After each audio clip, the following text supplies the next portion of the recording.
नमस्ते दोस्तों, प्रणाम। तो आज हम फिर से रउआ सभी के बीच में एक शादी के गीत लेके आइल बनी, बेटी के शादी के गीत। तो उम्मीद करो तनी कि गीत बहुत पसंद आई आप लोगों को। तो पसंद आई तो लाइक और शेयर करम जा, हमारे चैनल के सब्सक्राइब करम जा। तो चलिए हम सुनावत तनी गीत। से डोलिया पाची मायाइले हो, लागी गइले बाती सकार। पुरुबा से डोलिया पाची मायाइले हो, लागी गइले बाती सकार।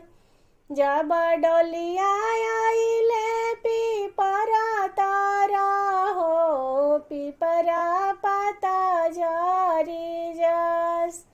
जब डोलिया आइले पीपरा तारा हो, पीपरा पाता जरी जस।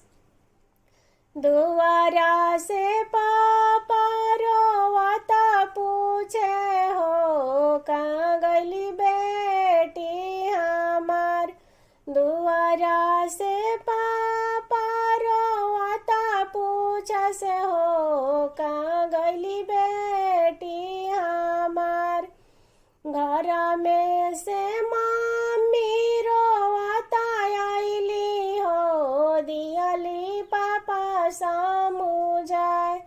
घर में से मम्मी रोवाता आइली हो, दियली पापा समझाए। राउरा बेटी ससुरवा गइली हो, गइली लक्ष्मी हमार। राउरा बेटी ससुरवा गइली हो, गइली लक्ष्मी हमार। दुआरा से भैया रोवाता आइले हो, कहाँ गइली बहिनी हमार। दुआरा से भैया रोवाता पूछस हो, कहाँ गइली बहिनी हमार।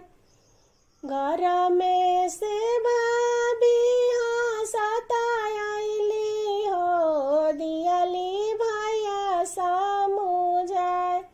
घर में से भाभी हंसता आइली हो, दियली भैया समझाए।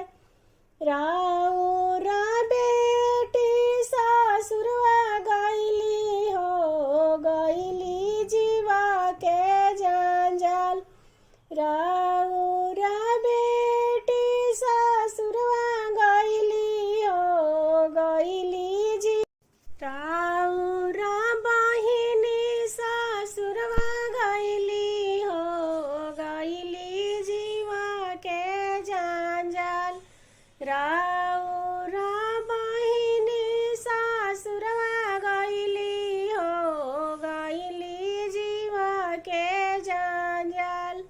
उनु कर खानावा बचल रहिए हो, खाइए कुकुरा बिलार। उनु कर रोटिया बचल रहिए हो, खाइए कुकुरा बिलार।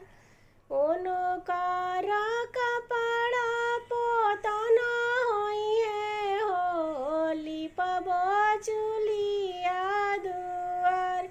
उनु कर कपड़ा पोतन होइए हो, लिपबो चुलिया ओसार।